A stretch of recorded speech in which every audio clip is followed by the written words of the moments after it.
Good morning, everyone. Welcome to my July garden tour. I wanted to start over here and just give you guys a little bit of an overview because while I'm doing this, please keep in mind it is July, it is hot, it is humid. I garden in Orlando, Florida, zone 10A, and from afar, the garden doesn't look that bad. But once we get closer up, you're going to notice a lot of pest pressure, disease. Oh, also keep in mind I don't spray, so maybe that's why it doesn't look that great. And the weeds have taken over. It's just when it's this hot, I really don't come out as much as I do, like I do in spring and fall. So the garden is kind of like in survival mode. So let's just keep that in mind as we get closer. So let's start over here in the corner. This is my cassia tree. Um, she just, she blooms, I believe, like starting in fall. She'll start blooming yellow flowers, beautiful. So I can't wait for that. And then as I get closer, I have my sun hostas, which are just about done blooming. They have these cute little, dainty little white blooms.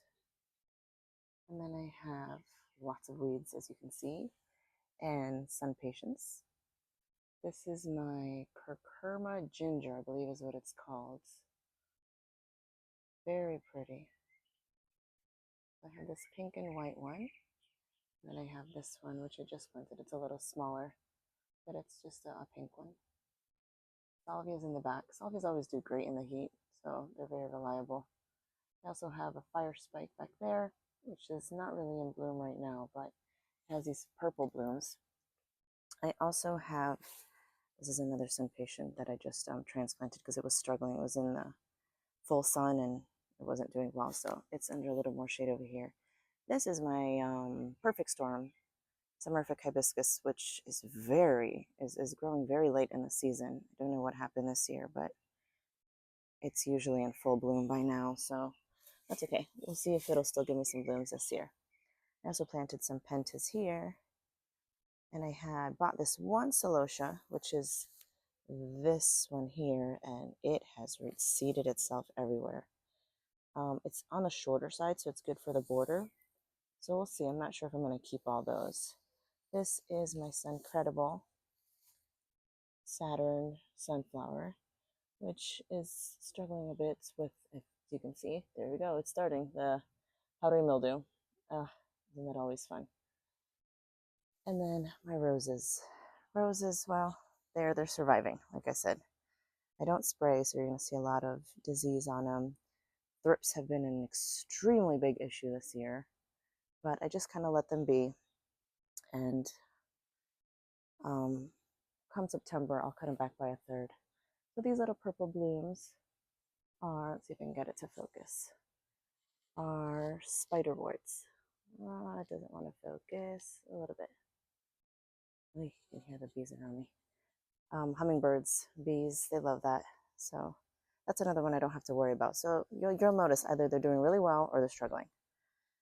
Back here, Coleus does pretty well too. Snowbush does well, and that is another fire spike. So hummingbirds love these. It's a beautiful plant. It gets very big, but you can cut it back and don't have to worry about damaging it or anything. It's getting pretty tall and very easy to propagate as well. I also have some black-eyed Susans that are starting to pop out. And then I have all my zinnias. My zinnias have been doing really, really well. These are the Dawn Creek pastel zinnias. But as you get closer again, you can see the little spotting is starting to show up. But that's okay. I usually just cut zinnias and bring them inside. They last so long in a vase, so I usually just bring them in. I love how they attract all the butterflies too. Then I have my Candy Crush hibiscus. This one's doing really well this year. I think I have 3 of these, and I think that out of the 3, this one does the best just because it's in, it gets more sun.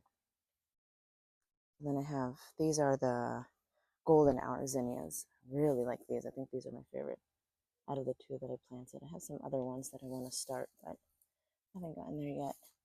This is the sparkling amethyst superbena, and then this is just some zinnias that I bought at the big box store. These I grew from seed. The bigger ones I didn't. So I did make a mistake by putting these in the front because, as you can see, they're blocking. This I don't mind that they're blocking because they're blocking all the roses, so you don't see all the nasty leaves. But it's like I have to look for my other plants back here. So this is my black-eyed Susan. This will probably get taller. It's just started to bloom. I have some Celosia here, and I have my Aristocke right there. And then back here I have some more Celosia. This is the variety I usually get. It gets a lot taller, so I like this one better. And then I have, I believe these are marigolds. I can't remember if they're marigolds or cosmos. But I think they're marigolds. I really like this color. It's a nice pop of color in the garden. And there's some more zinnias. These colors are just gorgeous. Absolutely love them. Let me get out of the way. You can see my shadow. Let's go this way. And this little corner, I think, is the one that looks the best.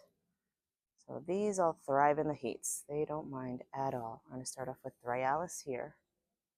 Small little yellow blooms. I can focus on them. See, there you go. Small little blooms. Then I have a fire bush that is competing for space back here. Let's see, the bees enjoy it very much, and so do the hummingbirds. And I have a sumerific hibiscus over here. Oh, I have 4 of them back here. I thought I had 3, but I have 4. This one's doing really well. This one is Valentine's Crush. It's not in bloom right now, but it has lots of buds, so it's pretty soon. I have a dahlia here. Dahlias are starting to suffer also because of the heats. This one doesn't look as bad, but you just wait. You'll see some that are not doing great at all. But blooms are getting smaller. This one's really pretty once it blooms. This one's Nicholas. And then I have some more zinnias down here. This is the Zowie, I believe, from Parkseed. I love this color too. It's really bright.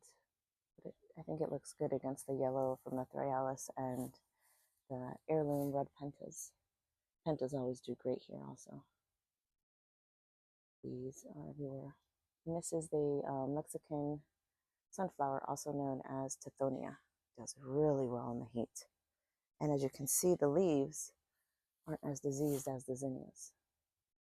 That does really well. I have another sumerific hibiscus that is trying to compete for space here, which I just need to pick all of this up and move some of it back. It's all leaning forward. I have a little hibiscus coming out through here, and a hydrangea that I haven't planted, but I need to. It's doing pretty well there. Oh, my shadow. So sorry. Okay, and then here are my other dahlias, as you can see. Not doing great. This one's just falling over because honestly I didn't stake it. But these are all my roses. So in the summer, I want to point out that I believe it's Houston Keith asked me how are my roses doing in high summer, and I replied, but I don't think I don't know, something's going on. It didn't show up in my comments that I replied, and I did it twice. So I just want to answer your question here. Again, it is so hot. I'm already hot, and it's 8 a.m. But they're surviving. So here you'll know which ones enjoy the heat and which ones don't. I'm going to be honest, most of them really don't. So they kind of go semi-dormant for me. So they bloom occasionally, but it's just I kind of leave them alone. I do with a lot of thrips. You can see thrip damage right there. This is bolero. See, when you see those brown streaks, that's thrips. And you can also see it on the bottom of their leaves.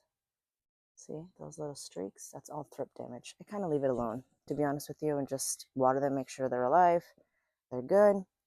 And then come September, I cut them back by a third and I defoliate anything that's damaged. And we just kind of start over because, in all honesty, I don't come out as much in July or August, sometimes even September. And I just let them be. And I've done this for years and they're fine. And then I just enjoy them fall, winter, and spring. That's my plumeria. We just finished blooming a couple weeks ago. Doing pretty well. I have another one down here that I need to find a spot for because honestly I don't know where I'm going to put her. Sometimes, you get plants, you get excited, and then it's like, okay, now where am I going to plant it? So I'm loving this one. This is my Crepe Myrtle. I believe it's Purple Prince, possibly. Lighting isn't that great, but oh, this plant is amazing in the summer. I mean, it blooms. It loves the heat. Loves the heat. Doesn't care about the humidity. It is gorgeous. Absolutely love it. And I love the dark foliage. Love it, love it, love it. And then I have my pink cashmere Superbina doing pretty well. I'm going to come back and cut it down, cut it back a little bit.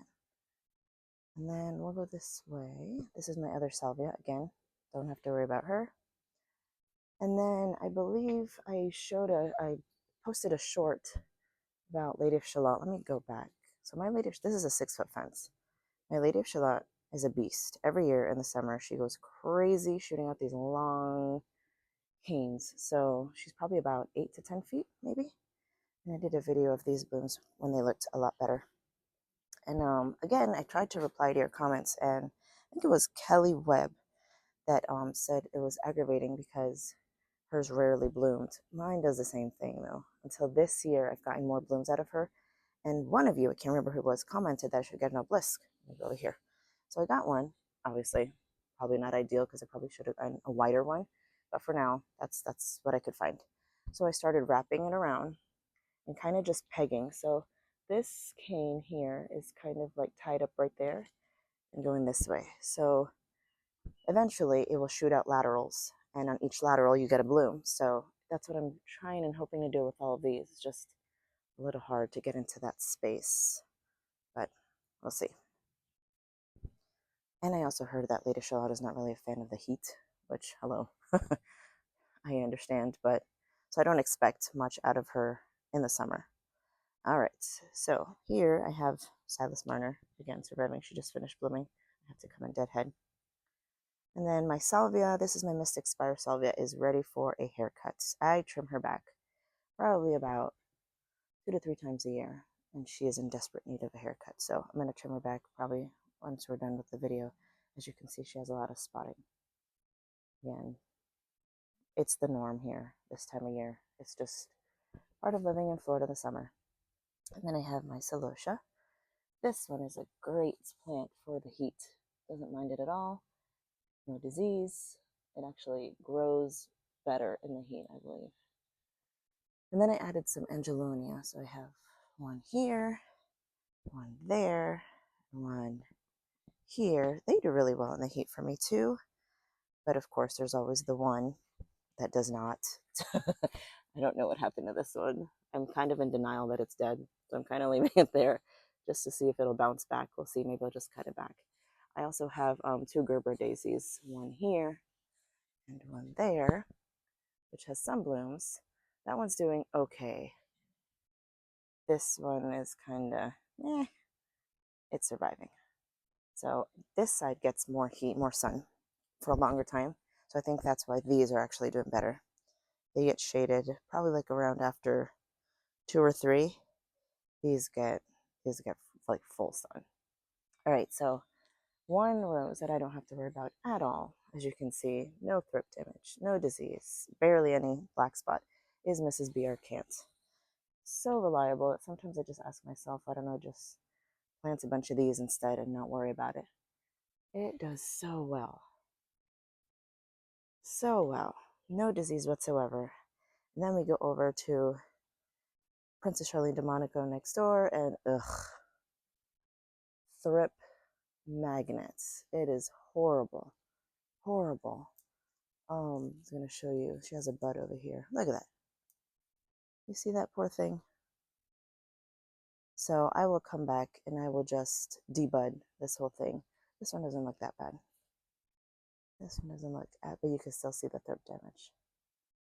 It's such a disappointment. I don't know what is going on this year, but thrips are just vicious this year. Last year, she was gorgeous. My Olivia was gorgeous.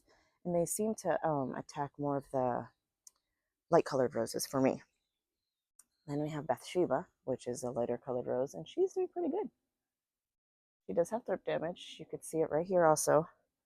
That curling of the leaves. See?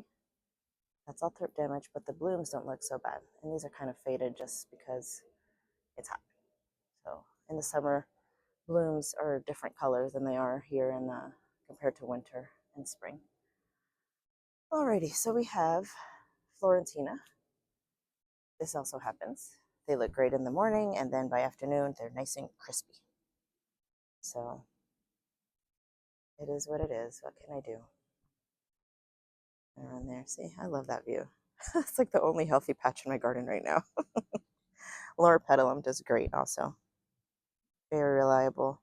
Don't have to worry about her. This zinnia, it's just like a little zinnia bush. I love these zinnias. They sell them at like Lowe's or Home Depot, local nursery. And they do so well. Yes, they get the spotting as well, but I mean, it's not that bad, I think. This is Cathedral Bells. She's not doing as bad either. Once you get close, you can see, she got a little fried in the middle, but not too bad. But of course, see the streaking? Thrift damage. Ah, can't stand them. All right, so let's go this way. I like this view. I love the grasses. I love anything that just kind of sways. I love it. All right, and then we have this little last patch that I'm going to show you. More Superbena. It's doing pretty well. I planted some zinnias, and as you can see, I planted them back there, and they're just looking for the sun, so that's why they're sprawling out. Oops, sorry. So not much, you guys. July is just the garden is seriously in survival mode. Most of my roses are semi-dormant, diseased, pest infested. There's some more Superbena. I've got lots of weeds also, as you can see, and I've tried to take out as many as I can, but just can't keep up. So this is my poor Plum Perfect, looking not so perfect. My not Poet's Wife. This is Popcorn Drift, which usually the Drift series, I'm telling you, they're pretty resilient, and she's still blooming. But look at that. Look at that. Ugh, poor baby. But 2 months out of the year isn't so bad, I guess, for them to be like this. Here's another Superbena. And I need to actually plant. I'm going to take her out of the pot and put her in this space because I have a big space here that she can fill up. Pentas, doing great. And usually my butterfly bush is doing amazing this time of year, and I believe it's spider mite damage. So I might cut her back and see what happens. That's what I usually do. When I have pests like this, I either cut them back, give them a hard, prune, see if they come back. I don't deal with mealybugs. If something has mealybugs, it gets trashed usually. And it's usually annuals anyways, so it's okay. But I don't do mealybugs. I can't get them under control. All right, guys. So not too long, but once September, October comes around, the garden will look much healthier. Right now, it's just, again, like I said, in survival mode. So thanks for watching.